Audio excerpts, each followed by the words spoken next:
Well, good morning, everybody. So it's been a while since we've been here. I actually meant to put this update here yesterday, which was Friday.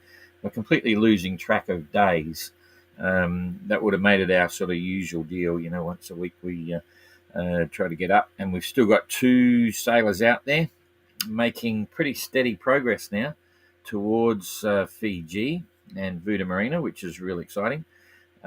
John, well, you'll see, John and Popeye are underway. They've been sending back little snippets of their sailing. It's all settled down now into trade winds. John went through that bit of an epic, which we mentioned last week, but now it's pretty much just racing himself and the clock to get here in time. And it looks like he will. So we'll go through their ETA, and once we've done all that, I'll give you a heads up on what's happening here. Lots going on, actually, even though you might not be seeing much. It's all just private stuff. The entrants are off doing their own thing, blah, blah, blah, having an absolute ball. Everyone, without question, just loves the place. And, VUDA Marina is just turning it on, as it always does. So we'll get straight into the tracker and see what the boys are... Oh, hang on a sec. It's not meant to do that. It's meant to do that. You're already there, that's why. So you've now got the tracker, and if I hit this one, I'm on the tracker, and you should have audio, and it's all happening. So I put the currents here just to have a quick peek, but also to give it color and dynamic sort of look when it's on the opening post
He's probably in racing mode now because he knows he'd rather get here as quick as he can. He's been at sea for a while.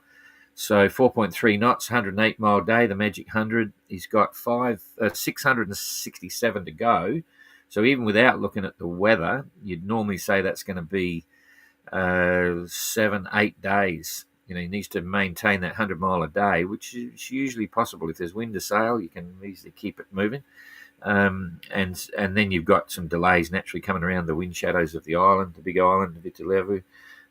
So I think he'd be doing pretty well to get here in 8 days. So that's technically 1 day late, but it doesn't really matter because the action starts on the 21st if he's going to continue, and he has to get to those briefings. So if it's 8 days, it's going to be in on the 20th. So touch and go. So hurry up, John. He might be looking at this if he sees it on the go. So that's pretty straightforward. Yes, he'll carry this northerly route above Niafu. There it is. There he's sort of is heading there, but if he stops, he's going to miss the gun in Fiji. So he's got permission to carry on and bypass Tonga. Let's wait and see what he decides. Okay, we'll come back and just quickly look at the projected forecast for these guys in the wind. There's no real surprises with the current, although I didn't actually look at the currents. It was there. Yeah, it's all just going north-south. Oh, there's a bit there coming through the gap down under Vitilevu, but that's not a big deal. So wind, beautiful trade winds, great sailing. He's probably got about 15 to 20 at the moment. Although if that was the case, I would have thought he'd be doing a bit better on speed-wise. So it might be a bit softer. It might be sort of 12 to 16 or something like that. Nice sailing. You're having a great time. And, not on the correct weather. There's the weather there. That makes sense. Sorry, I had it dragged across because I was looking at it on the big slot there. So okay, that's that explains it. So Mike is doing okay at 4.1 on that lot because that's definitely, he's got a bit more wind than John. He's getting from the southeast, is getting that's probably 15 knots there. Okay, and John's got 10 to 15, very much less, but he's probably got all his kites up and going for it. It's a little bit further aft the breeze as well. It's bordering on east-southeast. Okay, so that's okay. So we'll now put them there and we'll progress the weather forward. Easy. So we'll hit this a few times. And they've got a stronger breeze. There goes the 12th. So in the next 24 hours, a little bit more breeze for Mike rather. John's got a slight hole coming across there, a little bit of instability coming up.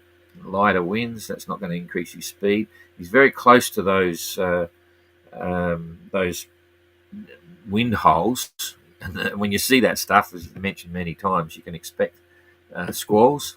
A little bit of instability. And this is a couple of days ahead, so in 2 days, John's going to be 200 miles ahead of this. So probably about 200 miles. He'll be coming past, it'll be just above Tonga when that's actually happening. So yeah, he's going to get a bit of instability there. And if I hit that, get rid of that, hit that again. So this is when he's just past Tonga. It's very light, so John's not going to go fast there. So maybe he's going to get in on the 21st. Not a lot of speed there. That's the whole day 15. Mike's okay up the top there. And then it fills in. So 16, 17.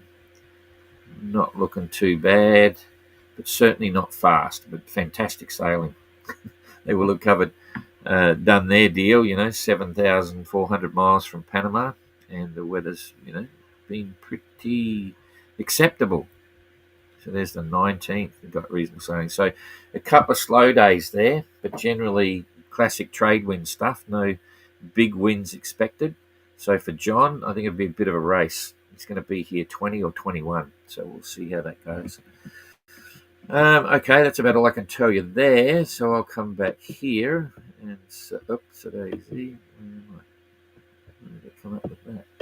Cancel that, and I'll come here. So what's happening? A quick update. I hope I remember him. Renaud. We haven't seen him. Renaud buggered off, having too much of a holiday. He's buried himself to ease his mind of the pressure of racing. And he left some time ago to spend time here locally. And then his wife has organised a mystery destination where he had to jump on a plane and go and meet up with her for another holiday somewhere. But he didn't even know where he was going. It was all a big surprise. So he's obviously out having fun. Dan back in Adelaide just picked up another sponsor, a lithium battery company. I forget the name. So maybe because I thought Dan already had lithium. Maybe he doesn't, or maybe he does. I'm not sure. If he doesn't, maybe he's going to fit him in Darwin or something when he gets there. Peeler's out and about sailing with the Mechanica boys. Boy, what a story that is. There's a guy here who was sailing his crew on a boat, sailing across the Pacific, turns up at Palmyra Island and sees basically, I'll shorten it up, an abandoned Bavaria 50 that had a chain plate issue pulling out.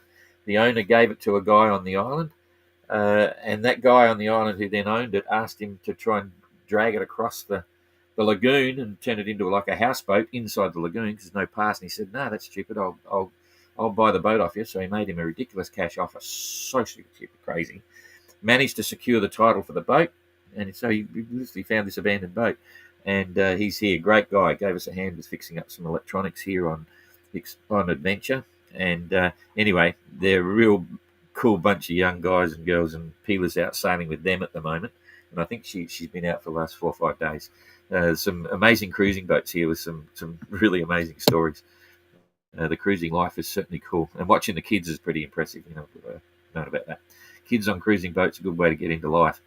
Urton's got Arzu here, his wife, and he's sailing every day. Hasn't gone into the pool. He stayed on the marina so he can easily take the boat in and out and go sailing and check things. And he's loaded up with 3 months worth of supplies and all that sort of stuff. Jacob's been out sailing on BB, cruising around the islands here. He came in. We were having dinner up there last night and saw him come back about 9 o'clock. And we think he missed the pass. I don't know what happened there, but he motors past the restaurant about 9 o'clock or something, and then turned around and went back. I think he missed it in the dark. I don't know, but he's having fun.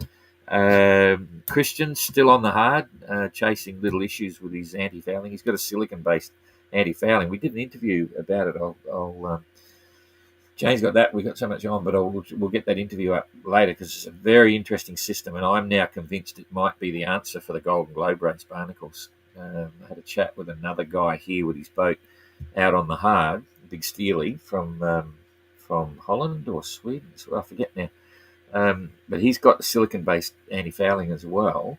It's very interesting story, so I'm going to write a bit about that and let all the GGR skippers know, because in my personal opinion, it may be the answer for barnacles. Forget about the other issues of anti-fouling properties, but for barnacles, I think it looks like a winner.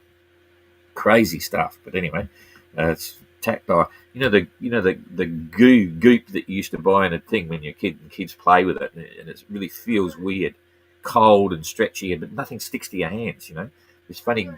Sorry. Oh, it's like goo. Anyway, that's what it feels like when you touch this silicon anti-fouling. You can roll it on. Christian's got sort of like a vinyl stretch on, but they stopped selling that. But Hempel paint is still a silicon-based anti-fouling, and it just feels like that tactile thing. And the guy with the boat here just said, barnacles don't have a chance. You just knock them off with your finger. So you need to get the boat to 6 to 7 knots. But anyway, I digress. But it's the weekend, so I can waffle on. Dan, Canadan, is up on the hard still, just sorting out, organising and so on. Adam came up, sorted out his keel problems. He had a very interesting negative interaction between the copper coat and his steel keel. It was corrosion, it was pitting in there and bits and pieces. So he'd taken it all off the keel and redone it, and so he's now sorted and happy. Jasmine's worked really hard on her boat and then done a runner, but her mum's turning up sometime. But her girlfriend turned up, so she's having fun in the sun in Fiji. I haven't spoken to her for a week or so, but she's out and about. Kerry's partner turned up, and they're out sailing, cruising the islands. There's a lot of really cool islands within, sort of between 15 and 30 miles. There's some great cruising, so they're out cruising, the cruising lifestyle on a 580 around the bay, around the world, you name it. Good fun. Eric's wife has turned up as well. He got all his work done just before she turned up, so they're having a great time. Josh Josh is doing Josh's things, and I think his partner's must be. It's no, maybe not coming till the 17th or something. Anyway, I haven't seen him. He's been helping everyone else with boats and bits, and I might have missed someone there, but I can't. 1, 2, 3, 4, 5, 6, 7, 8, 9, 10, 11, 12. I've missed someone. I've missed someone. Anyway, so plenty going on at VUDA, and as I say, everyone loves it. You know, you just even Arzu last night was saying, so this place it just slows you down.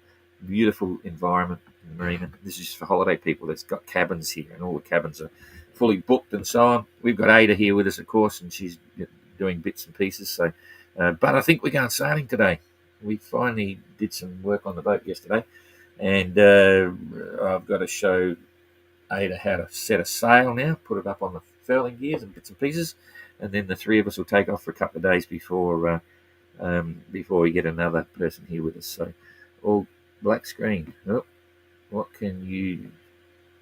We can see you now.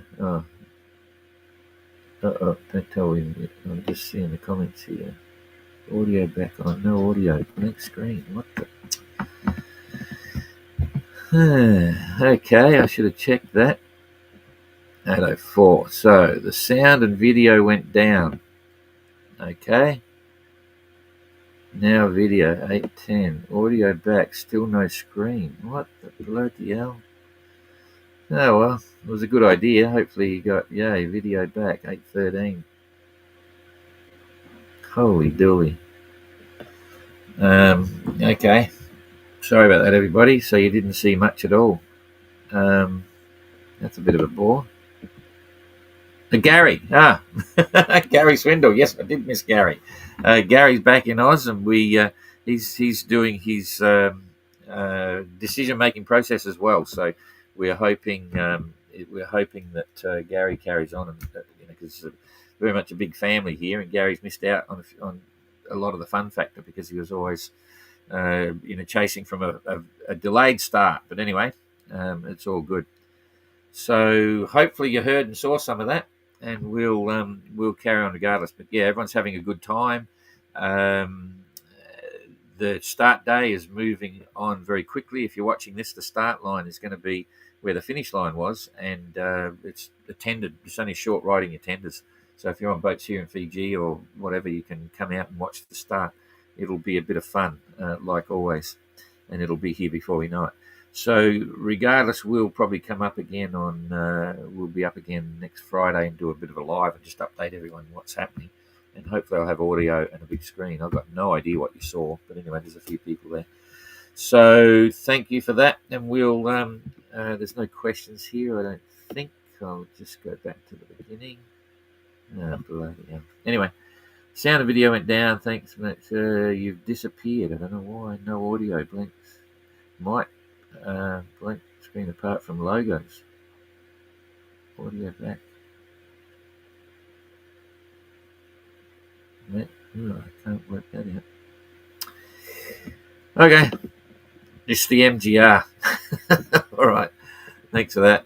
No problem. See you later, everybody. I'll hit this and see what goes. That's saying there's a black screen.